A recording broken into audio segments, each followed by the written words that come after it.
В США полиции сдалась пассажирка такси, которая намеренно сорвала маску с лица водителя и накашляла на него. Как сообщают СМИ, 24-летняя девушка воспользовалась услугами такси вместе с двумя своими подругами. Ссора между пассажирами и водителем началась из-за того, что он отказался вести компанию, пока одна из девушек не наденет защитную маску. Водитель остановил такси, и тогда женщины стали ругаться на него, а одна из них принялась кашлять ему в лицо.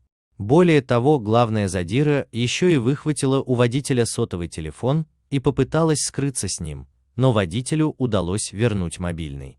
В полиции Сан-Франциско, где развернулась эта нешуточная драма, отметили, что очень серьезно относятся к такого рода инцидентам. Сдавшейся полиции девушке сначала предъявили обвинения в попытке ограбления, нападении на таксиста и нарушении санитарных норм. Но позже часть обвинений с американки сняли. Арестованную безмасочницу отпустили только после того, как она заплатила крупный залог. Делитесь видео, пишите комментарии, жмите колокольчик и подписывайтесь на наш канал, чтобы не пропустить интересные новости.